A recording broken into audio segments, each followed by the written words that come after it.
Por exemplo, quando você pega uma história bíblica, uma narrativa bíblica, seja qual for, pega do Bartimeu, e você coloca essa estrutura narrativa dentro de uma estrutura dedutiva de tema, ponto 1, ponto 2, ponto 3, o que você faz?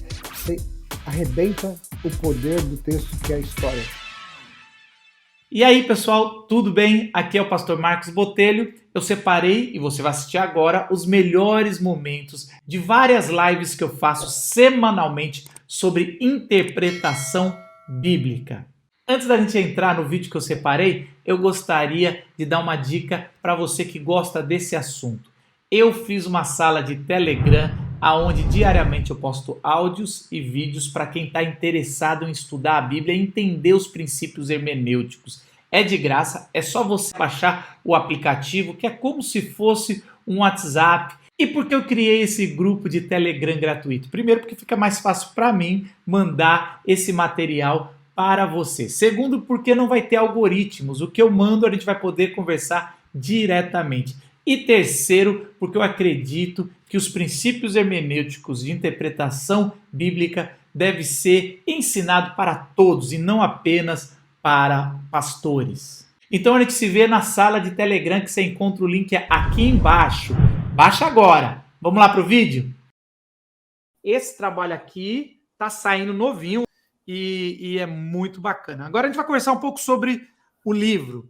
Por que você escolheu esse título, A Jornada da Pregação, que eu achei muito bom, principalmente o subtítulo eu gosto, do texto ao púlpito. Muito bacana. É a ideia de que preparar o sermão não é algo que você senta em meia hora, lê o texto e já está pronto, né? Preparar um sermão é um processo, é um caminho longo. Claro, se você está pensando em preparar um bom sermão, um sermão bíblico, expositivo, missional, existe um processo, existe o processo em que você tem que estudar, escolher o texto, estudar o texto bíblico. Depois de estudar o texto bíblico, você precisa selecionar o conteúdo, organizar o conteúdo, e depois do conteúdo organizado, se você escreve, não, você precisa escrever o seu sermão, e aí você precisa se preparar. Então, é um processo que ele vai se formando e vai se acumulando ao longo do que eu chamo de jornada. E eu sugiro que a gente olhe para essa tarefa da pregação como uma jornada que começa na escolha do texto bíblico e através de várias tarefas, de vários exercícios que a gente vai fazendo, chega até o púlpito, seja lá onde for o púlpito e qual for o seu púlpito. Para você pregar, chegar no púlpito, você tem que ter trilhado essa jornada. E eu identifico assim, 3 etapas, 3 percursos dessa jornada, né?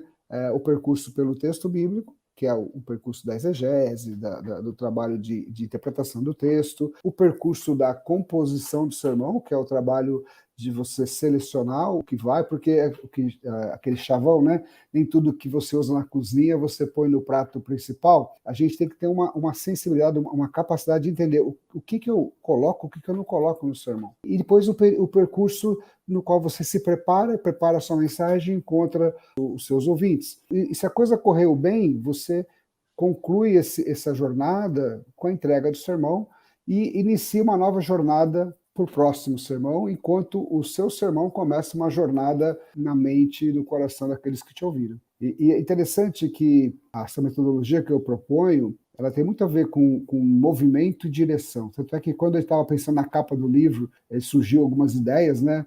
E eu achei muito legal essa capa. Ela não é a primeira opção, ela era muito parecida com essa, e daí me falaram assim, mas o que você acha? Eu falei, olha, está faltando alguma coisa, porque ela precisa dar 2 ideias básicas, que é direção e movimento, porque um sermão tem que ter direção e movimento, isso tem tudo a ver com a jornada. Então a jornada é isso, a jornada começa com a escolha do texto, que vai responder uma necessidade da sua comunidade, e passa por uma série de tarefas. Então, eu digo assim, bom, jornada, precisa da bagagem para você entrar viajar, que então são os recursos hermenêuticos, homiléticos, você precisa tomar cuidado, conhecer o caminho, você precisa de um mapa para você seguir a sua jornada, o mapa é esse roteiro do texto até o púlpito, e nessa trajeto, nessa jornada tem paradas, como toda viagem longa, a gente faz algumas paradas para abastecer, para tomar um lanche. Nessa jornada da pregação tem paradas estratégicas para tarefas específicas, que na medida que você realiza essas tarefas, o sermão ele vai sendo construído. Então eu procurei fazer uma coisa didática para que aquele que for ler, mesmo aquele que não tem ainda assim uma prática da pregação, ele consiga assim, olha, é um caminho que eu posso trilhar. E aqueles que já estão acostumados a pregar, rever um pouco aquilo que já aprenderam e de repente se aperfeiçoar. Adorei essa metáfora. Eu sabe que eu uso uma metáfora para os Hum, meus alunos de hermenêutica que eu falo que eles entrando num curso de hermenêutica, de interpretação bíblica, você vai sair da sala que você tá acostumado a receber o pratinho de comida uhum. e vai para a cozinha para preparar a Isso aí, comida para ler. Aí eu vou falando um pouco que se você entra numa cozinha sem saber, é meio perigoso, porque uhum. você. Aí eu vou falar que você saber manusear a faca e outros utensílios, ali é como se fosse as ferramentas, né? Um Uhum. comentário, um lexo. Aí a gente fala dos temperos, que é a teologia. A gente fala de vários elementos, até voltar de novo para a sala. E uma coisa que acontece bastante, que eu sempre falo, é assim: o menino que está acostumado a ficar na casa da mãe, pensa que o prato já sai pronto da cozinha. Quando ele vai mudar para morar sozinho, ele começa a comer miojo nos primeiros dias. Cup noodle. E aí, com o tempo, ele fala: cara, não dá para sobreviver. E aí, ele vai levar a sério o processo de cozinhar. É E a isso mesma mesmo. coisa da hermenêutica. Quando você É isso sai mesmo. da barra do pastor ou de Uhum. alguém que interpreta, você no começo tem uma interpretação mais rústica, vamos dizer assim, mais simplista, mas depois você vai vendo que tem que É. trabalhar. E a mesma coisa da pregação. Eu queria fazer uma pergunta aqui, vamos talvez dar um exemplo ou dois dos graus, lugares Tá importantes que a gente certo. quer parar nessa jornada, porque a gente está indo do texto lá, pegando, escolhendo ainda o texto, às vezes a gente ainda vai Uhum. falar disso, e até o púlpito, mas qual é os graais que você tem que marcar ali no GPS, falar, cara, aqui Então, é um lugar para parar nessa jornada. então, legal. Eu agora gostei dessa metáfora da refeição, porque você sabe que eu sou meio assim, o meu hobby é cozinhar, né? E pensando um pouco ainda antes na sua metáfora, eu diria assim que o livro, ele tem uma parte que é pia e fogão e utensílios que eu preparo. Tem uma parte que é a mesa que a pessoa monta o prato, e tem uma parte que é a hora que serve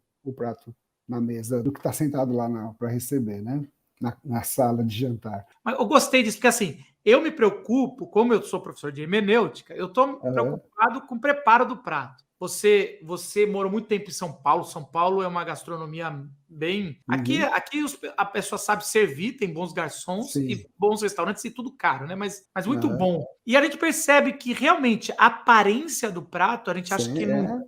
A gente acha que é besteira, mas é isso que Não, não. diferencia um chefe gigante de um cara que está começando e Exatamente. como servem, qual é o garfo que a gente vai comer, qual é o lado que vai pôr e tudo, a ordem até mesmo. Exatamente. Eu estava com um chefe num restaurante e a pessoa serviu e ele falou: ó, essa pessoa deve estar começando, porque serviu o prato para mim antes do que para minha esposa. O cara, Aham, ele é aham, chefe e ele já estava aham. reparando todas as regras, e eu acho Exatamente. que a pregação é mais ou menos a mesma coisa, né? É isso mesmo, é isso mesmo. Você está, por exemplo, cortando lá os ingredientes, colocando na panela, você está mexendo, assando, cozinhando, fritando, você está na exegese, na hermenêutica, no preparo, na compreensão do texto, extraindo as verdades bíblicas do texto, as interpretações. Mas aí você pega todo aquilo que você preparou, a comida, e você vai montar o prato. E o prato tem que estar bonito, porque senão não chama atenção e não atrai, né? Então aquela montagem de prato é homilética, é aquela coisa mais assim com estética, com ordem, algo bonito e atraente.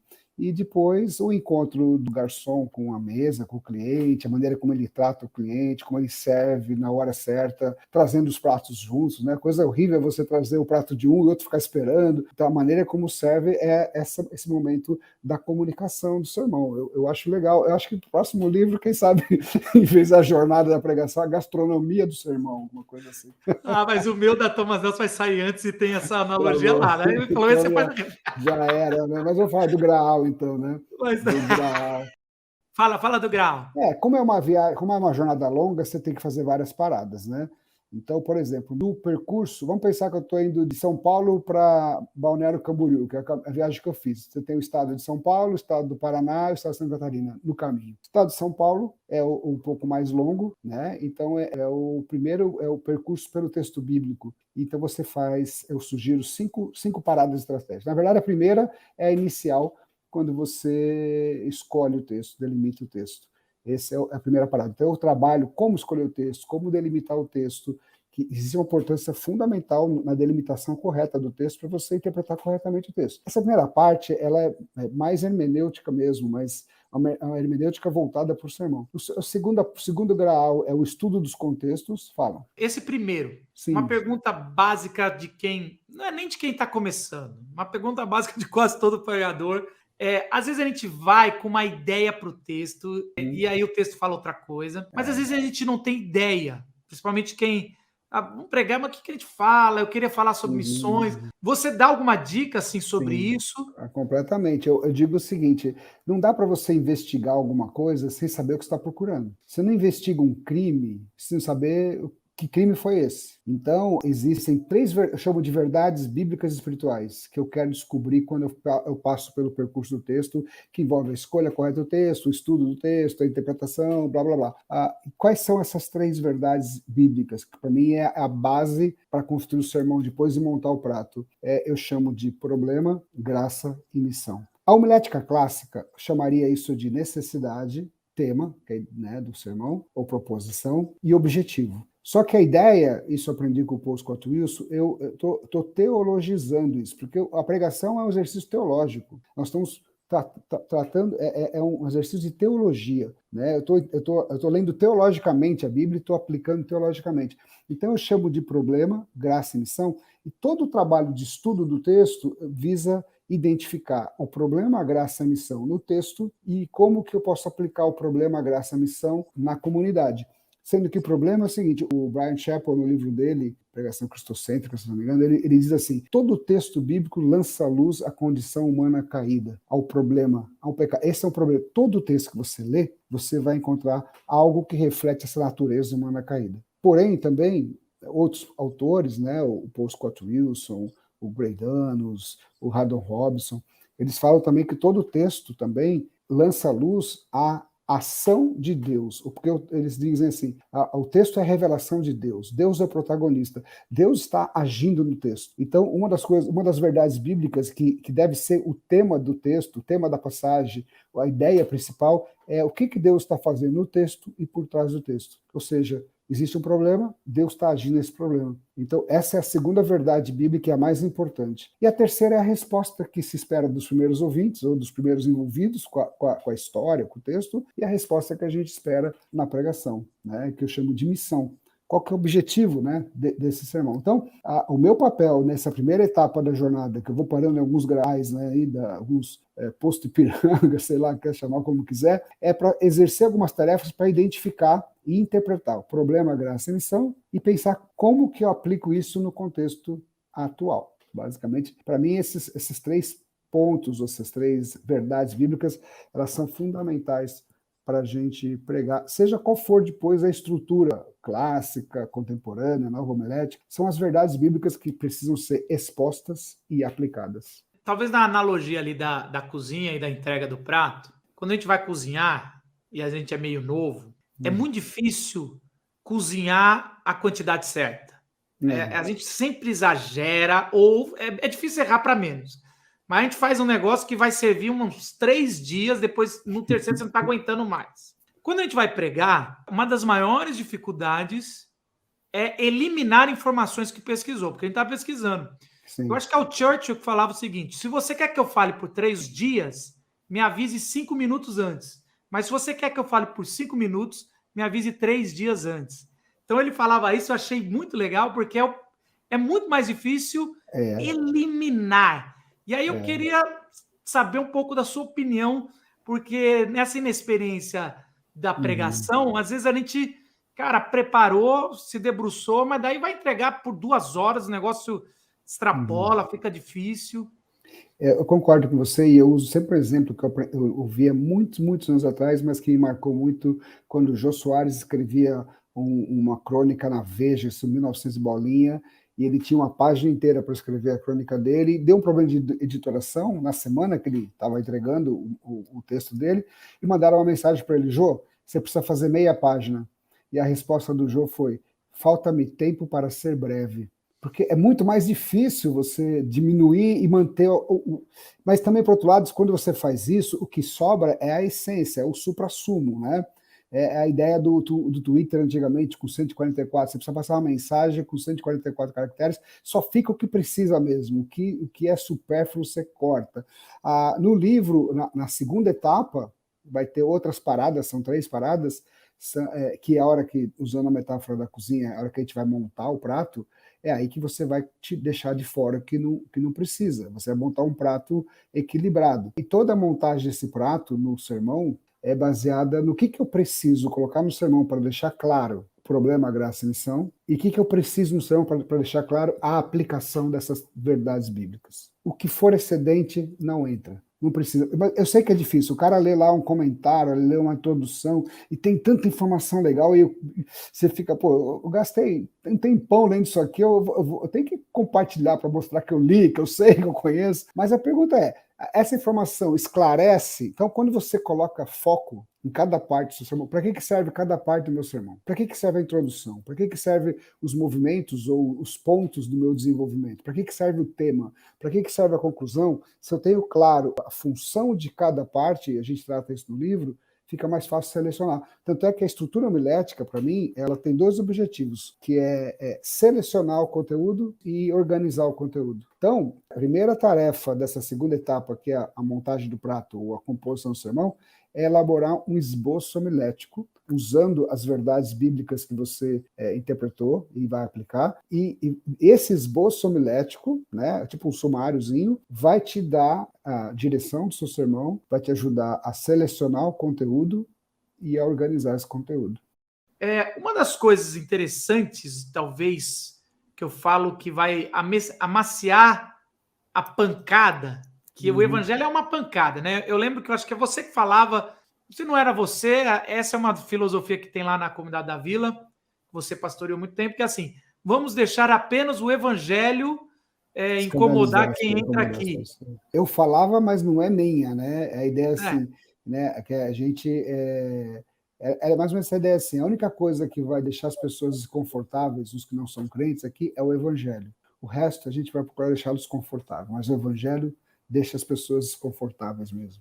É isso. E a minha pergunta é sobre ilustração. Porque uma boa ilustração é maravilhoso, porque assim, o cara vai. E eu gosto daquelas ilustrações que são pegadinhas. Você tá rindo, daqui a pouco, quando você vê, você começa a chorar. Fala, caramba, Tim Keller é maravilhoso em fazer isso. E vários outros pregadores, assim, sempre vejo eles fazendo, é muito bom. Agora, é difícil fazer uma ilustração quando você está pregando Jesus, que é o rei das ilustrações, né? Ou você pregando uma parábola. Você tem alguma dica para quem vai pregar? E porque às vezes a gente assim, gente, eu tenho um ponto, tenho tudo. O que será que eu falo para dar aquele exemplo, mais um exemplo impactante?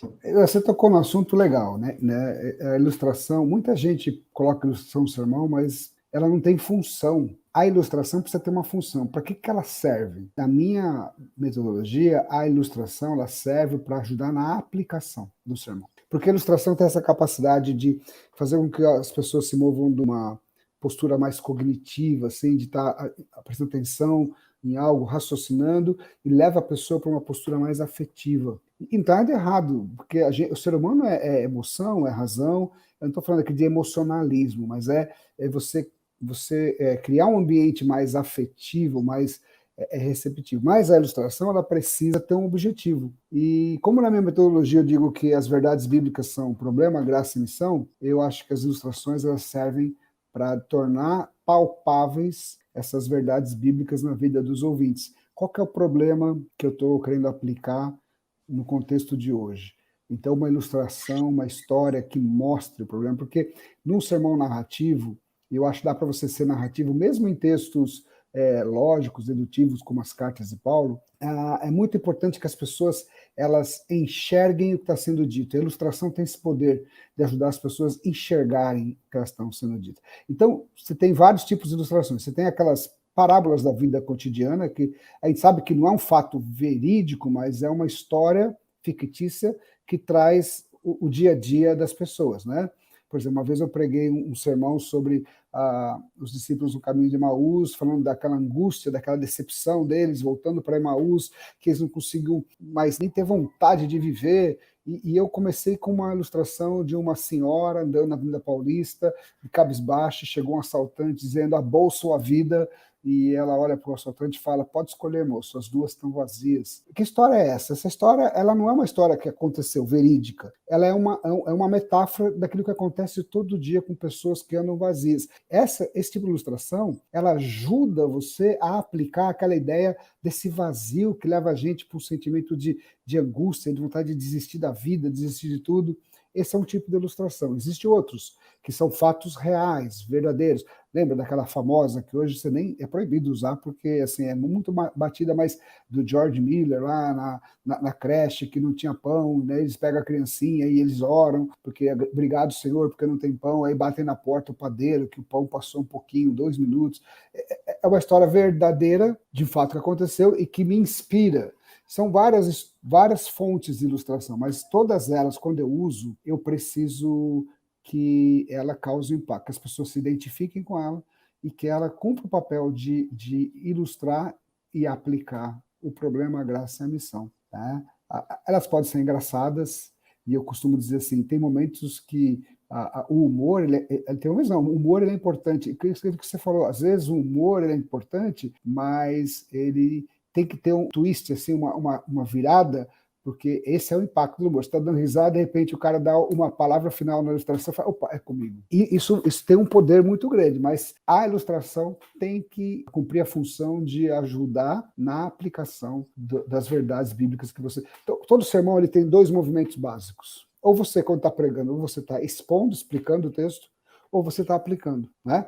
Ou você está explicando o que significa aquele texto, está explicando um contexto histórico, está explicando o contexto do autor, ou você está aplicando para os dias de hoje. Eu entendo que a ilustração ela serve para esse momento da aplicação da Bíblia para os dias de hoje. Quero puxar aqui um comentário. E quando a gente só guarda a ilustração do sermão, o problema está na gente ou no sermão? Essa proposta morada eu quero já juntar com uma outra. Que a pessoa tem razão. E várias vezes eu e você, não sei você, mas eu só lembro da ilustração, tenho claro. Agora, isso eu gostava no Paul Scott Wilson, e você, é lógico, por ser talvez o maior representante dele aqui, você também tem isso, que ele propunha que todo sermão quase que virasse uma ilustração, assim, no sentido dessa história unificada para que, e ele propunha um ponto só, né, pelo menos no clássico ali dele, e aí você fica muito,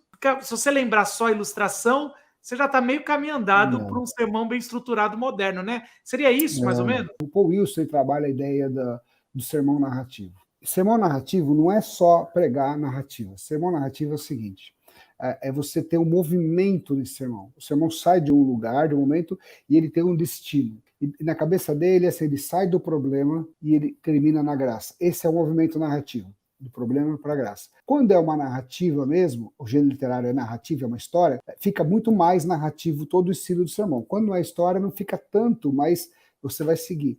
E as ilustrações, quando elas cumprem o papel da aplicação, elas entram no sermão e o ouvinte, ele não vai, quando ele vai ouvir um sermão desse modelo do Paul Wilson, as 4 páginas, ou mesmo numa das propostas que eu apresento no meu livro, ele é um leigo, é uma pessoa que entrou na comunidade, entrou na igreja, está ouvindo uma mensagem, ele vai ouvir o sermão como se fosse uma grande história, e vai ficar com a história na mente. E eu acho muito legal quando a pessoa lembra da ilustração, principalmente quando a ilustração serviu para aplicar a verdade bíblica que você interpretou. Porque se ela lembrar da ilustração, aquela ilustração fazer com que ela lembre do impacto que aquele sermão trouxe na vida dela, mesmo que ela não lembre, porque vamos ser sinceros, nem a gente, pastor, quando pregava de 3, 4 pontos, depois de 2 semanas, se pedisse quais foram os seus 4 pontos, os seus 3 pontos do sermão da semana passada. Você vai ter que olhar nas suas anotações, você não lembra, você não decora, não é verdade? E a proposta narrativa, né, da nova homilética, ela não se preocupa com pontos, ela se preocupa com o ensino, assim, com a verdade bíblica que você entendeu do texto e que você aplicou. Ela, apesar de ser problema, graça e missão, parece que são 3, mas elas se completam numa só verdade bíblica. Por exemplo, vamos pensar na história do cego Bartimeu. O problema ali, muito claro, na minha interpretação, É a falta de misericórdia e compaixão que os seguidores de Jesus, no texto, têm para com Bartimeu, quando ele pede socorro. Esse é o problema. Qual que é a graça? Jesus, cheio de compaixão, ele derrama graça sobre a vida de Bartimeu. Qual que é a missão? A missão é levar aquelas pessoas que seguem Jesus a entender que o reino de Deus, que Jesus é um Deus de misericórdia e graça. Se coloca tudo isso junto, é simples. Os seguidores de Jesus não têm compaixão de Bartimeu, mas Jesus, cheio de compaixão, transforma a vida de Bartimeu, para que os seus discípulos percebam que o reino de Deus, que Jesus é o Deus de misericórdia. Essa é uma grande ideia. Isso no texto. O que significa para a gente hoje? Significa que hoje nós, que somos os seguidores de Jesus, muitas vezes não temos olhos ou compaixão de quem está excluído, quem está isolado, quem está sofrendo, mas Jesus continua tendo misericórdia e ele continua transformando vidas, alcançando os marginalizados, e nosso papel, nossa resposta é perceber isso e a gente se tornar instrumentos na mão de Jesus para que pessoas sejam alcançadas e transformadas. É uma grande ideia, ampla, né? Então, quando a pessoa ouve a história do Bartimeu, ele não vai ouvir o ponto 1, ponto 2, ponto 3 na metodologia da Nova Homilética, mas ele vai ouvir uma história que vai mexer com ele vai se identificar. Tem um outro autor, que eu acho que não tem nada traduzido dele no Brasil, chamado Fred Craddock. Esse cara é um dos pais da Nova Homilética. Ele fala assim, que todo sermão, e ele é super narrativo, ele fala que todo sermão tem que gerar nos ouvintes uma identificação com o que eles estão ouvindo, seja com o personagem, seja com a palavra, com o ensino. E ele fala que a gente tem que gerar na pregação 2 tipos de choque nas pessoas. Um choque de reconhecimento, que é aquele quando a pessoa está te ouvindo e ela está concordando com o que você está falando, né? Pô, é isso mesmo, assim. E o choque de reconhecimento. Um choque de concordância, um choque de reconhecimento. O de reconhecimento, que ela percebe, está falando de mim. É a história de Davi com Natan. Quando Natan conta para Davi daquele cara rico que roubou a ovelha, pegou a ovelhinha do pobrezinho e que matou e deixou. O Davi está concordando, acenando a cabeça aqui. Ele chama, em inglês ali foi uma pegadinha. Nod of recognition, aceno de reconhecimento. Não, né? Só isso, ele está levando Davi a ter raiva. Raiva dele mesmo depois, né? Depois então ele joga um julgamento e aí muito bom.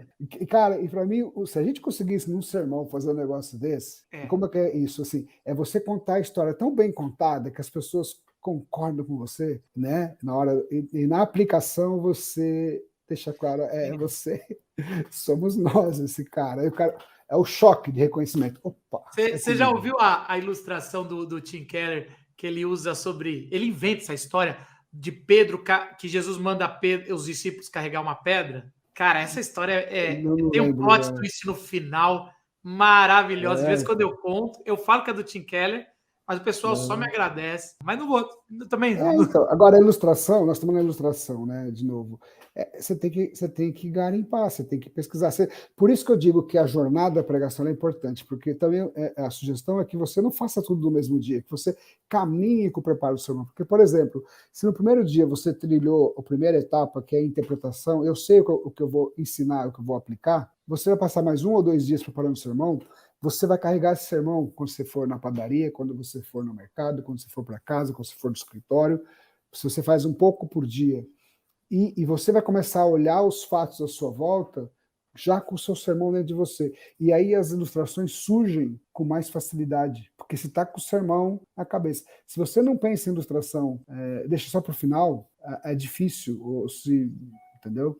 E um dos graus da minha jornada é selecionar ilustrações. Logo depois de você fazer o esboço homilético.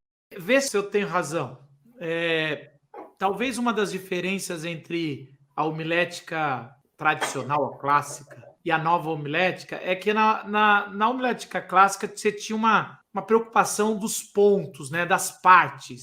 E a homilética nova, ela tem uma preocupação com a unidade. Então, mesmo tendo pontos, eu acho que alguns até confundiram que achava, não, agora só pode ter um ponto.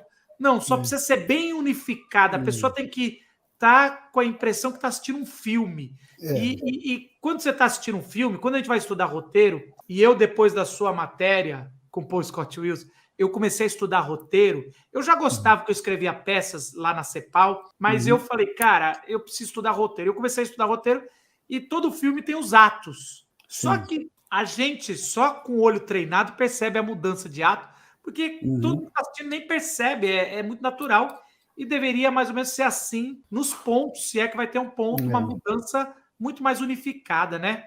Eu vou dizer o seguinte, ó, existe uma diferença mais assim técnica, né, e teológica também e sociológica. A homilética clássica é uma disciplina não é tão velha, ela é do final de 1870, 80 que foi elaborada. Brodus é um expoente, Blackwood é outro expoente. Como é que eles elaboraram? Eles elaboraram uma estrutura de sermão pensando na mente do homem moderno. Qual que é a mente do homem moderno? A razão é medida de todas as coisas. A verdade, ela pode ser alcançada e a verdade tem que ser provada. Então, o que acontece? Na modernidade, você tem a verdade e você prova a verdade. E é assim que são feitas as teses. O tema é uma verdade que eu quero provar. O tema de um livro é a verdade que você quer provar. Né? E o sermão ele era estruturado assim: a verdade, Deus é amor. E eu preciso provar essa verdade porque existe um conflito entre fé e razão na modernidade. Então eu tenho que provar que Deus é amor. Então eu vou usar os 3 pontos: Deus é amor. E por quê? Porque ele enviou seu filho para morrer no meu lugar. Deus é amor porque a morte de Jesus perdoa os meus pecados. Deus é amor porque quando eu recebo Jesus eu tenho a vida eterna. Eu estou dando argumentos para provar a verdade. Então, na era moderna, você joga a verdade e você defende a verdade. E isso tem a ver um pouco com uma certa autoridade, autoritarismo. Essa é a verdade, você está impondo a verdade, você vai, no bom sentido, e você vai provar a verdade. Não que não seja verdade, claro que é. Esse é um movimento que a gente chama de movimento dedutivo. O que aconteceu com a pós-modernidade? As instituições foram perdendo a força, houve uma reação contra todo tipo de autoridade, houve uma reação contra essa mente moderna, e as pessoas começaram a ter uma cosmovisão diferente. Aí você tem relativismo, você tem pluralismo, você tem esse papo assim, mas por que você tem a verdade? Tem muitas verdades, e nós não estamos negociando a palavra de Deus como verdade, mas nós temos que entender essa mente do ser humano contemporâneo, que quando você força uma verdade, já cria uma barreira. Então, a nova homilética faz um caminho diferente. Em vez de apresentar a verdade no começo, querer provar a verdade através dos pontos e argumentos, ela convida você para uma jornada na qual você vai mergulhar numa história bíblica, você vai contar a história de maneira narrativa e o ouvinte vai se identificar com aquilo que ele está ouvindo e ele vai chegar à conclusão que você já preparou da verdade, que Deus é amor. Então, em vez de você começar, Deus é amor, e olha, ele deu amor porque ele fez isso, 1, 2, 3, você vai começar com uma história, olha, Deus, Jesus é o Filho de Deus que veio no mundo. Né? Ele veio, ele habitou entre nós, e ele morreu. Você vai fazer um caminho narrativo para chegar à conclusão de que, olha, Deus é amor. Você está entendendo? Então, a diferença da nova homilética é que ela é mais um modelo indutivo e o caminho dela é assim, a verdade, o meu tema, a minha ideia principal, ela não vem no começo.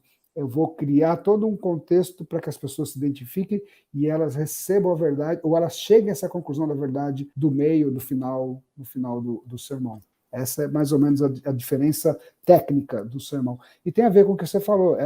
Não é que é um ponto só, é uma história. Você envolve a pessoa e o Paul Wilson fala muito isso, né? Que antigamente, na era moderna, na cabeça moderna, você escrevia um sermão, ele era quase igual a um livro. Você pega um sumário, uma estrutura homilética do modelo clássico, inclusive do Grey Danos, que é fantástico, mas é um livro. Dá para fazer um livro com o sumário, o esboço homilético dele, né? E o Paul Scott Wilson fala assim, não, vamos escrever um sermão para ser visto, como se fosse um filme, um script de um filme, por isso das páginas. É a diferença da tese, né, e do filme, né, e do roteiro. Sim. Isso é tão verdade porque os missiólogos nas últimas décadas têm proposto para a decadência do cristianismo uma nova narrativa de toda a Bíblia, né? Então era o Les Newbigin vai falar sobre uma nova narrativa da revelação, o Gorin vai falar sobre o drama das escrituras, como a gente apresenta a Bíblia toda, não mais em partes, mas num todo. Quero só comentar um negócio, assim, por exemplo, quando você pega uma história bíblica, uma narrativa bíblica, seja qual for, pega do Bartimeu, e você coloca essa estrutura narrativa dentro de uma estrutura dedutiva de tema, ponto 1, ponto 2, ponto 3, o que você faz? Você arrebenta o poder do texto, que é a história. Porque você vai pegar trechinho, vou provar que, ainda mais se for um sermão antropocêntrico, né? Para ser transformado, você precisa, gritar por socorro, que nem Bartimeu, aí você vai lá, você precisa lançar a sua capa e ir ao encontro de Jesus, e você precisa, sei lá, você pode criar 200 pontos. Você pode transformar descrição em prescrição e criar 200 pontos. O que você faz? Você quebra a história. A história, a mãe da gente, quando era criança, não contava a história assim. Primeiro, por causa disso, a Chapeuzinho Vermelho foi ver a vovozinha. Ela não vai explicar, ela vai contar a história da maneira que a história acontece. Só que a gente conta do meio que acontece, a gente, como pregador, a gente é o narrador da história. E a gente vai acrescentando no contar a história as verdades que a gente quer. A gente quer intencionalmente direcionar essa história para um caminho. E isso faz parte do papel do pregador. Você tem uma intenção. Me lembrou muito uma ilustração que o Rubem Alves fazia. Ele falava assim, que muitas teologias são que nem a gente vai estudar o sapo, né, nas escolas. A gente, para estudar a vida do sapo, a gente mata o sapo, seca o sapo para entender o sapo. E ele comparava isso com aquela acidez que ele tinha muito boa, que ele falava assim, a gente, para fazer às vezes teologia, quer matar Deus, dissecar Deus e fazer. E o que você está falando é um pouco do texto, cara. Para que você vai matar a história, dissecar a história, sendo que ela já está viva ali? Foi assim que Jesus, na sua eterna sabedoria, com poucos anos de ministério, ele escolheu passar a verdade mais importante em formas de pequenas parábolas. Por que a gente se acha melhor ou de outras formas, né? É importante. Eu acho que talvez isso é uma das coisas mais importantes dessa live. Eu tenho mais duas perguntas já para aplicação final. Qual é a importância na homilética moderna do apelo? E como isso é feito, se você dá algumas dicas? Porque você fala até porque a questão é se é válida ou não. Eu acho que é válido. Assim, existem várias tradições cristãs evangélicas, né? Alguns que fazem apelo todo o sermão, todo o culto, outros que nem tanto. Eu acho assim, não vou entrar no mérito do que pode e que não pode. Eu creio que o apelo é válido, sim, porque tanto é que a minha proposta é que a gente prepare sermões bíblicos, expositivos e missionais.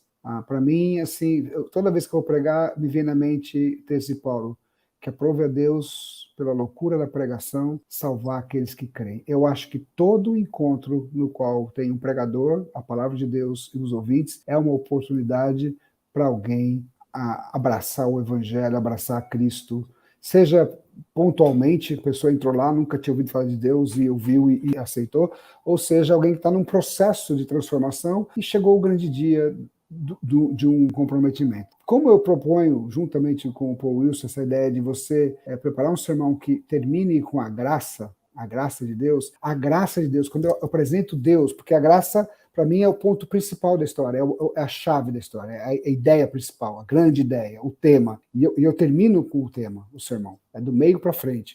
E o tema é a graça, é o que Deus está fazendo no texto, por trás do texto, com o movimento cristocêntrico.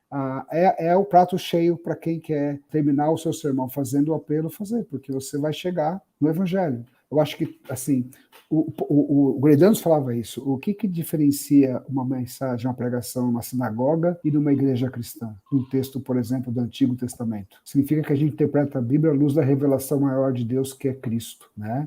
E Cristo tem que estar presente no nosso sermão. Eu sei que alguns não concordam, alguns vão achar que não pode forçar o texto para você trazer Cristo no Antigo Testamento, mas você não precisa forçar o texto. A partir do momento que você entende, teologicamente, a teologia da pregação é importante, que Deus é o protagonista do sermão, da mensagem, do texto bíblico, e que ele é o sujeito da ideia principal, aquele que está realizando o que Deus está fazendo no texto, o que Deus fez no Antigo Testamento, ele continua fazendo no Novo através de Cristo e continua fazendo no dia de hoje através de Cristo, através da igreja. Então, você tem como chegar em Cristo, sim, fácil. Então, eu sou totalmente favorável ao apelo. Às vezes ele pode ser de maneira direta, mais dramática, vem para frente. Às vezes ele pode ser mais sutil, né? Como já aconteceu, depois do culto, vai me procurar, pastor, olha, sua mensagem falou comigo, eu quero saber mais de Cristo, eu quero, entendeu? Depende da sua tradição, né?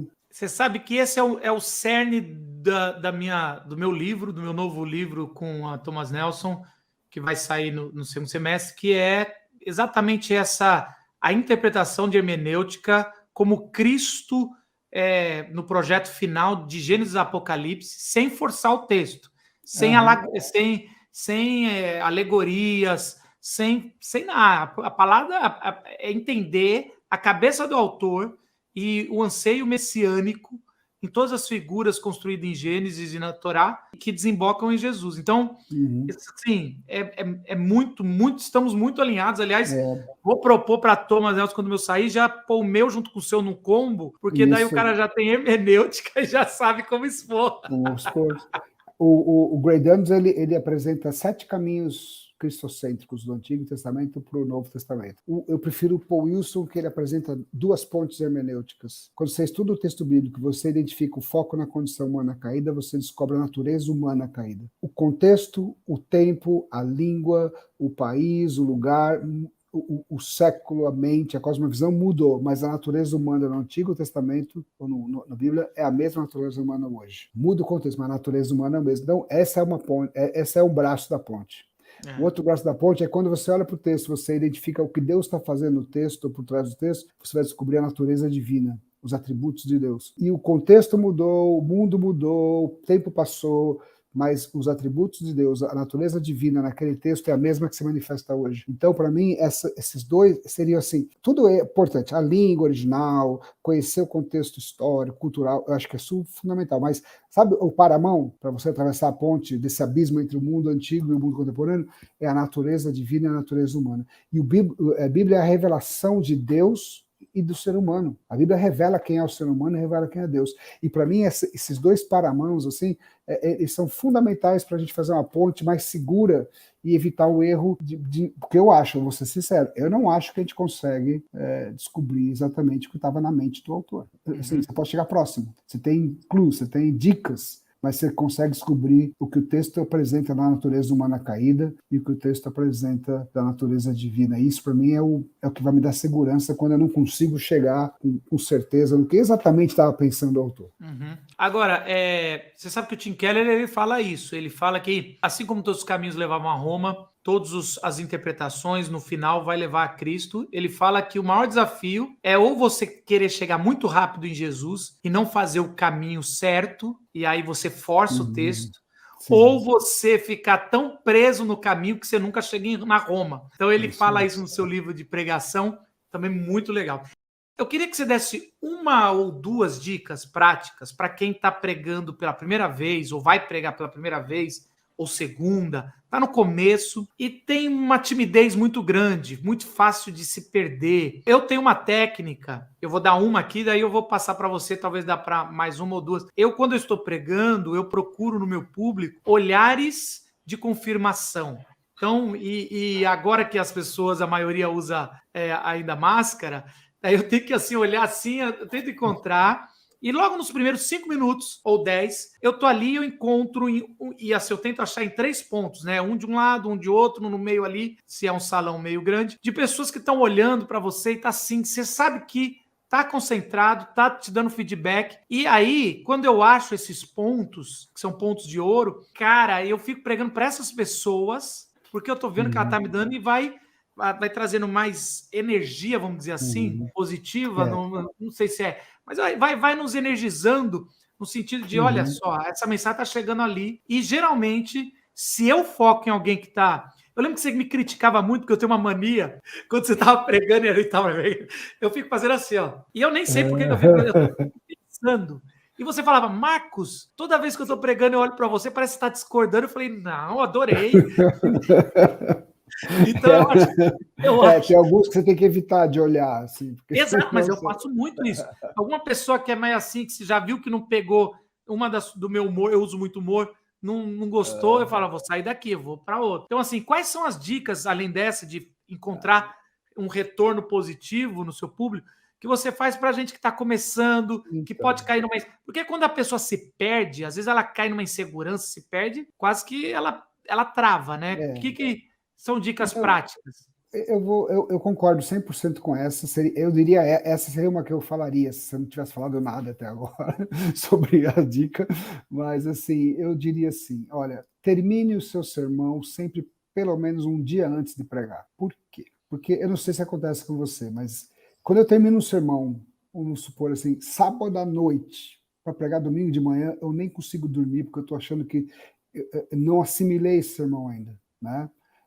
Imagina se você prepara o sermão domingo de manhã para pregar domingo à noite. Por que termina um dia antes? Porque você precisa ter um dia, pelo menos, para você ler, reler, ler de novo, ler para o seu cachorro, ler na varanda do seu apartamento, ler na frente do espelho, para você se familiarizar e você internalizar o seu sermão. Porque isso vai te dar segurança. A segurança já é um ponto fundamental para você subir no púlpito. Olha, eu sei o que eu vou falar, eu tenho domínio. Não tem coisa pior que você chegar no púlpito completamente dependente de um papel, não que você não tenha que levar, você tem que levar, se possível, até o sermão inteiro para você ter lá o seu apoio.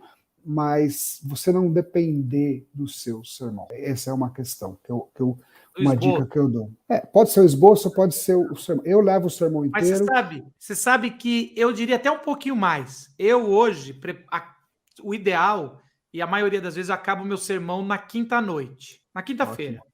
Até porque agora a gente lá na Vila prega sempre em 3 pessoas, tipo um podcast. Então eu tenho que mandar para eles verem e trazerem alguns retornos que eles vão acrescentar. Tem um que conduz, geralmente sou eu, e tem outro. Mas eu diria que eu gosto de fazer quinta, porque eu esqueço do sermão algum dia, porque sexta já vai ter outra coisa, e aí eu revisito, e é importante o fato de esquecer e revisitar com quase como uma nova cabeça, assim, que você vai dar uma lida, vai dar, e algumas coisas falam, cara, isso aqui eu dei uma forçada. Fantástico. Então, assim, eu diria até que prepare de um tempo para que você consiga viver outra coisa, tirar a cabeça, esquecer, e voltar depois para fazer aquela afinadinha.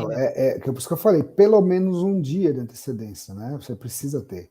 2, melhor ainda. Eu acho que é fantástico. Você desligar e retomar. Eu acho que é fantástico. O segundo, para você ter segurança de novo, é você ter diante de você assim, a facilidade de seguir, seja o seu esboço, seja o seu sermão, o seu manuscrito. Então, eu, por exemplo, eu escrevo o meu manuscrito, agora eu ponho no computador, né? A gente pega com o laptop ou com o iPad, antigamente era papel, mas eu escrevo, por exemplo, as frases fundamentais que eu preparei, que eu elaborei de uma maneira que impactante, eu ponho de uma cor diferente. O esboço, eu ponho o esboço dentro do texto inteiro, eu ponho de uma outra cor diferente, né? Então, eu trabalho o meu manuscrito, seja no computador ou seja no coisa, de maneira que eu tenho aquele dia para me familiarizar, eu bato o olho na primeira frase, eu não preciso ler. Se eu quiser ler, eu já consigo ler tão bem, porque eu já li tantas vezes, que não vai ficar aquela coisa mecânica da leitura, né? Isso para você, no sentido de você se sentir preparado. Não tem coisa melhor do que se sentir preparado. É uma pena quando você gasta assim, horas ou dias estudando o texto, elaborando o texto, preparando o prato, preparando o sermão, e você não se prepara para o sermão. Você chega dentro do púlpito, realmente, você vai ficar tenso, você vai ficar nervoso, você vai ficar sem domínio do assunto, e você põe tudo a perder o que você fez. Então, essa terceira etapa da pregação, da jornada, que é o encontro com os ouvintes, ele é fundamental, né? Agora, em termos de nervosismo, você não quer ficar nervoso? Você tem que ter pessoas que, como falou o Botelho, que você possa olhar, dar um feedback positivo e talvez até combinar com algumas pessoas. Fica atento no meu sermão e me dá um feedback positivo para eu vou mirar em você, eu vou mirar em vocês. Combina com essas pessoas. Também dando uma dica aqui, mais uma aqui também que eu estava pensando, a gente várias vezes se preocupa tanto com a exposição do texto bíblico e despreza a introdução do sermão. Então, uma introdução que dá, assim, que você preparou no sentido de uma história, em vez de já chegar e abra a Bíblia em tal lugar e já... Você poder fazer uma introdução. No seu livro, você propõe geralmente para fazer já no final da jornada? Ou que horas que você propõe? Porque uma boa introdução dá uma acalmada, né? A introdução você vai escrever por último, né? Uma das últimas coisas que você vai fazer é a introdução. Mas Quando você vai seguir a jornada que eu proponho, uma vez que você identificou o problema no texto bíblico, que é o que você vai explicar, você já vai passar a semana, ou os próximos dias, sabendo o que você vai procurar para a introdução. Que tipo de ilustração? Eu gosto de começar com uma ilustração. Antigamente, tem gente que lê o texto e começa a explicar. É possível fazer isso. Só que hoje a gente está num mundo assim que é tão fácil a pessoa ligar e desligar a atenção, e você precisa cativar a pessoa no começo. A introdução ela tem esse papel, essa função, como eu disse, cada parte do sermão tem uma função. E a função da introdução, para mim, não é aplicar, não é apontar o dedo para ninguém, não é trazer assunto pesado da teologia. A função da introdução é despertar o interesse, a atenção e levantar a poeira do problema, às vezes até de forma bem humorada, como foi a história da mulher na Paulista que está vazia, apesar de ser um drama, ela é uma história bem humorada, no sentido assim, do movimento que ela tem, no sentido assim, de as pessoas vão sacar que é uma parábola, que é uma ficção, mas ela vai chamar atenção. Outro dia eu estava subindo a escada rolante do metrô de Toronto ali, e eu tropiquei atrás ali, quando estava no final do coisa, e dei uma caída e levantei rapidinho, aquela vergonha, e a mulher de trás falou assim, o senhor está bem? Está machucado? E eu falei, não, está tudo bem. E saí do metrô assim, né? Daí eu pensei, putz, isso vai dar uma ilustração. Daí é lógico, eu adaptei a ilustração, porque eu queria, e eu nem lembro que sermão que eu preguei, eu lembro, como aquela história, eu lembro da ilustração, daí eu contei, olha, eu estava subindo na escada rolante do metrô, lá da minha estação, então, blá, blá, blá, blá, blá, eu tropiquei, a mulher perguntou, o senhor se machucou? Eu falei, só o meu orgulho. E levantei meio envergonhado e saí assim, daí eu fui falar sobre orgulho de alguma coisa. É uma ilustração que ela tem a única função que é a pessoa ficar prestando atenção, porque é uma história sua, pode ser interessante, ela pode ser engraçada, ela pode ser constrangedora, mas ela chama atenção e chega no ponto que é o orgulho. E aí eu vou para o texto, explicar o texto, vou mostrar o orgulho do texto. Então, é fundamental. Agora, é lógico, eu vou fazer isso mais para o fim. Eu tenho coisas mais importantes para fazer, a interpretação, para o próximo sermão, porque se acontecer algum desastre, eu não tive tempo, vai ser ilustração, vai ser introdução mesmo, já direto para a explicação.